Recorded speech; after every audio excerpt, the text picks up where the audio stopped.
Good evening, Mr. Mayor and Councillors. My name is Curtis Neeser, Vice President of BD Living, and I am speaking on behalf of the Moody Centre Planning Group tonight that includes the Stevens, Bombelli, and Wildman families, Anthem Properties, Woodbridge Homes, TransLink, PCI Development, and BD. It is important to emphasize this unique opportunity to have a group of stakeholders that includes both public and private landowners, along with staff and public, to come together to collectively create a greater vision for Moody Centre that would not otherwise be achievable in this location. Also speaking tonight on behalf of the group will be Ryan Bragg, Principal of Perkins & Will.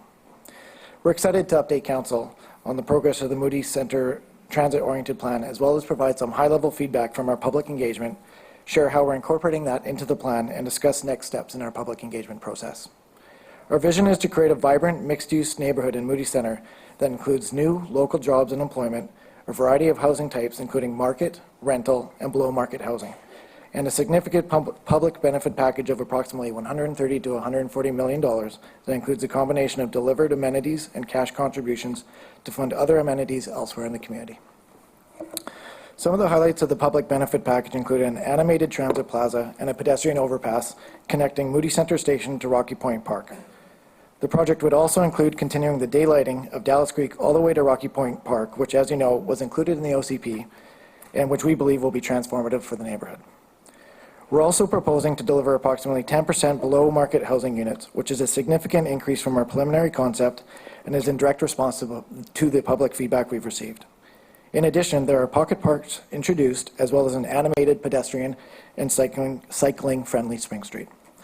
We have heard from the community that these amenities are a top priority and therefore will be very important in creating a vibrant mixed-use community. We couldn't agree more. The planning group also recognizes Council's priority around creating a sustainable employment base in Moody Centre, and we're presenting a plan that reflects that. Our plan would create upwards of 1,500 jobs, the majority of which would be office, tech, and or light industrial based. Working closely with Councillor Madsen and Council's initiative to attract a post-secondary institution, we have also begun discussions with both SFU and Capilano University to explore such options. We will continue to work with Joji and staff to develop these strategic partnerships with the hopes of bringing a post-secondary institution to Moody Centre. Ryan will discuss the built form and character of Moody Centre, but I do want to highlight that there are a variety of mixed-use buildings varying in heights proposed throughout the neighbourhood. Along St. John Street, we envision mixed-use buildings with retail, office, and housing all at or under 26 stories. Along the north of Spring Street, we are proposing mixed-use buildings above 26 stories in select locations close to the SkyTrain station. The height has been thoughtfully placed to best preserve view corridors and provide an animated, open public realm, and is critical in delivering the 130 to 140 public benefit package. We also look forward to continuing our extensive public engagement process with phase 2 of our open houses scheduled to start next week. We also look forward to continuing to work collaboratively with Council and staff, advancing collective goals for the transit-oriented neighbourhood with the intent of working towards a Moody Centre OCP. With that, I'll pass over to Ryan from Perkins & Will for his presentation, and thank you for the time tonight. I was going to wonder if we got stuck on the screen. Okay, thank you, Chris. Welcome. Thank you very much. We see it as a real privilege to actually vision what a future would be, and it's one of the greatest offerings that we have as architects to do this. And what we see is a great opportunity, but it's also an incredible challenge. It has a challenge for a number of reasons, not least of which the number of stakeholders on the client side, our client side. So we have a number of landowners, developers, also TransLink, the BCTFA, as well as the city. And trying to get all of those agendas together and to create a consensus is not an easy thing, as you can well imagine. I'm very happy to say that I bring with myself and the entire group a consensus and a plan which we do feel is really visionary. And with that, I kind of look at Port Moody and the unparalleled beauty that we have in the city. There's also the fact that 35% of Port Moody is already green space, and with your policies that will be increased. Port Moody is also uniquely positioned in that there is a very high level of ownership and there's a very low vacancy rate. So we have a number of things that are really placing Port Moody in a place that is not entirely unique in the Lower Mainland, but places it in a place where we can move forward and we can see that as part of the vision. There are some challenges as well. We'd like to see them as opportunities. Currently, Moody Station is has the fifth lowest ridership in the entire SkyTrain system, and that's something that is a huge opportunity. As well, there are 70% of those who live in Port Moody who are commuting. Of those, 80% or more than 80% are commuting for more than a half an hour. So when you start to look at what transit-oriented development can do, what development can do around Moody Station, it is incredible. It's a huge opportunity, and it's one that we feel is in our grasp right now, and we think that Port Moody is really positioned for success. In 2017, the approved OCP brought forward a number of things that were brought from the public because there was an awful lot of engagement that occurred. And with it, it gave the building blocks, the building blocks for a plan that could be visionary. That can't be done without the engagement process that you've heard from the residents, a number of residents tonight. And we'd like to say that we're very proud of that engagement process as well, because we've learned an awful lot. And we've changed our plans as a result of that engagement, which is very important to have that to and fro. We've had over almost 400 people attend events, over 10 events. And from that, we've learned a number of things. Some of the things that are well supported within the plan is a transit plaza, as well as the unique pedestrian-focused nature of the plan. As well, the pedestrian overpass and the Daylit Creek. But there are some concerns as well, things that they want us to look at. One of those is traffic congestion, or the potential of it, and ways that we can mitigate against it. As well, the overall density of the proposal has been questioned by some.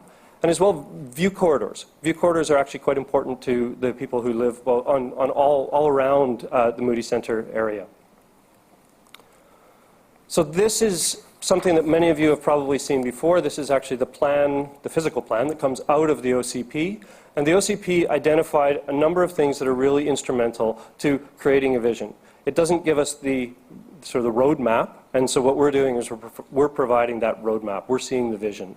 But I'd like to go through these very quickly, just what are the major attributes which occur within this plan. And one of them is the overpass to Rocky Point Park, or at least over to Moody Street within the plan. The daylighting of the Dallas and Slaughterhouse Creek. As well, and you can see through the middle of the plan along Spring Street, there was a retail high street that is envisioned, more than implied, but envisioned within the plan. And we respond to that in a slightly different way. But as well, there's mid-block connectivity, which breaks down the blocks and makes the entire area much more walkable. Increased bicycle infrastructure, as well as a clear indication that the tallest buildings should be located adjacent to the station. And so this is our plan. Sorry, I'll go back, hopefully. This is our plan, and just by ways of comparison, I'll give you an indication of what we're doing that really speaks to the original OCP, and we think refines it and takes it further. So firstly, there is the overpass. And the overpass we can take from a plaza, which is located right at the station. So Moody Station has the ability to connect someone from a pedestrian point of view all the way to Rocky Point Park. And that goes actually beyond, and I'll show you a little bit more on another slide, just how that could be envisioned. Secondly, the daylighting of the creek and its extent is illustrated, and you can see how, and I'll show that in another slide, which is a visual depiction of it, just how important that can be. Spring Street, which is envisioned as a retail high street in the original OCP, we've taken a little different look at that. The length of the high street that was considered within the OCP is very ambitious. And when we think about all of the retail that is on St. John's, as well as the retail that would be introduced to Spring Street, and not just retail, but retail and commercial uses, so that's the office and the high tech, as well as the light industrial that Curtis was speaking of. All of that needs to work together, and we have to be careful that we don't try and sort of reach too far. So what we're suggesting is actually to focus that commercial activity around the intersections within Spring Street, and at the same time strengthening the commercial activity on St. John's to make sure that it's really robust. We've introduced a number of public spaces, which are pocket parks, as well as a major plaza at the station, and that really breaks down the size of the spaces, the blocks, and makes this a very walkable, very cyclable space. The cycling infrastructure was originally alluded to along Spring Street. We've taken Spring Street as well as St. John's, working with engineering, to really provide an opportunity to accommodate both the commuter cyclist as well as the recreational cyclist. And our greatest heights are located around the station as well. So this is a depiction of the plan in 3 dimensions. What you can see here is, and I'll go through the offering, but the bottom line, and not to confuse anyone, the bottom line is what we went out to the public engagement with. The top line is how we've revised things. And so you can see that some have been increased, and I'll go through the top line just so that you understand where we are. We're proposing market housing of 2,500 to 3,300 homes. Market rental of 300 to 385 homes. That's about 10% of the overall housing being provided. Affordable housing, which would be a number of tenures, including rent to own potentially, and that's 400 to 450 homes, roughly 12.5% of the total. And then complementing that is a diverse and robust job or employment approach. So office, tech, and light industrial, we're looking at about 1,400 jobs in total. And then complementing that is 600 retail jobs. And it's really important that we have a variety. We have both, we have high-paying jobs and, if you will, low-paying jobs, but a real diversity all across the board. That's what a community is really made up of. And so we want to make sure that we're accommodating that.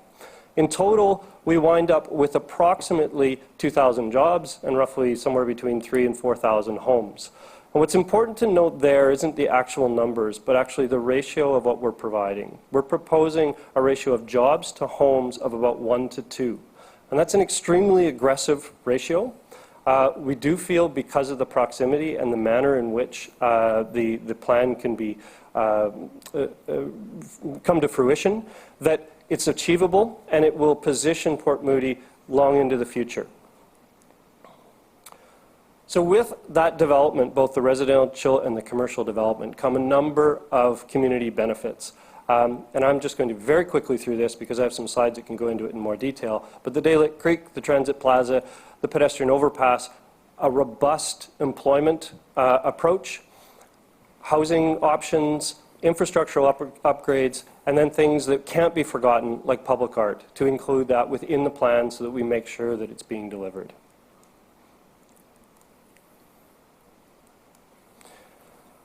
So one thing that came out of the public engagement process, and it's something that we always think about as architects, is how are buildings going to be placed within a plan? And within the plan, it's important to think about views, not views from the building so much as views through a development, through a neighborhood, and views from within the neighborhood back out to the community. And so what you can see here is that there are buildings that are highest at the station, but then there are sort of these scallops, these rounded forms. And what we're doing there is we're siting buildings so that the light, which comes from the south, the bottom of this slide, the light will come into the spaces between those buildings. What we've located between those buildings are the public spaces. So that's where the plazas, the public parks, the pocket parks, the daylighted creek, all of those elements occur within those spaces. So we're taking advantage of that siting. This is a view of one of the pocket parks that would be proposed. This is a representative view looking over top of Spring Street. So Spring Street, you can see the cars right below. And what you can see at this location is an activated ground plane. Not just the ground plane which has the park in it, which would be dealt with all ages, designed for all ages, but you can see there's commercial retail activity at grade. On the second and potentially the third floor of some of the developments would be other employment spaces, and then housing above that. But actually what's perhaps the most important about this is Spring Street itself. And Spring Street is unique within the Lower Mainland. It's one of those spaces, and I work in Yaletown, so I kind of use Yaletown as an example. But Yaletown has these tiny, in Vancouver, has these tiny sort of narrow streets. And people flock to it because they're old buildings, but they flock to it because it's different. It's different because you have this compressed street. And Spring Street is a narrow street. It will be a compressed street, and it has the potential to have people flock to it. and it becomes a destination within the entire area. So it's not just for the community, but it in fact becomes a generator for all of the Lower Mainland. And there's a great potential for that. There are very few streets that we have that are actually tight and constrained. People think about Europe, they think about those. We have that opportunity. This is the overpass, and sort of a representative design of what that overpass would be. What we're showing is the overpass starting at the station, in the plaza at the station, coming across the rail lines, dropping down at Murray Street, and then coming all the way to Rocky Point Park. And the other thing that we're showing here is actually not the overpass, but what the overpass is over. And it's over the extension of the daylighted creek. And we have the benefit, and the curse perhaps, of all of these different owners and developers trying to make sure everything works together.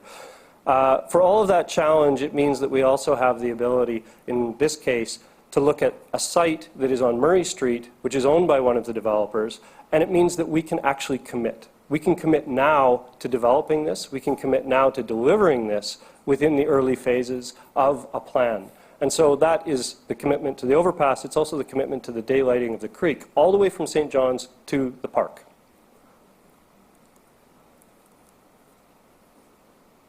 And this is daylighting of the creek within the OCP area. And this is important because you get to appreciate the green space. This is what this could look like. But more importantly, perhaps, is what's happening adjacent to it. Curtis talked about the potential partnerships with Simon Fraser University and Capilano University. And this is really important because the daylighted creek is an act, it's a random act of caring in some ways. What it is it's the opportunity to ecologically restore this space. And it is an important salmon-bearing creek. So restoring the creek is really important. What is the real opportunity is to have two institutions who want to use that as part of their educational mandate. And so that becomes a huge opportunity for Port Moody, becomes a huge opportunity to connect. And that's come through council. And a number of options that have been thrown out and things that can be looked at. This is one that looks like it has great legs. The last image I have is of the plaza itself. So this is what I would say as an architect, this is the heart, this could be the new heart of the Moody Center area. What you can see here is the station on the left-hand side. You can see the access up to the overpass then connecting to the recreational areas, as well as the breweries, or at least those that don't move to Spring Street. And around this plaza is an activated storefront. It's very active, it's got employment above it, but most importantly is this plaza is a very adaptable, open, public gathering space. It's for the people, and it's for the community, and that's how we envision this. It's a community space, and we have the opportunity to create a community. And so with that, I'd like to thank you very much, and we'd be happy to take questions.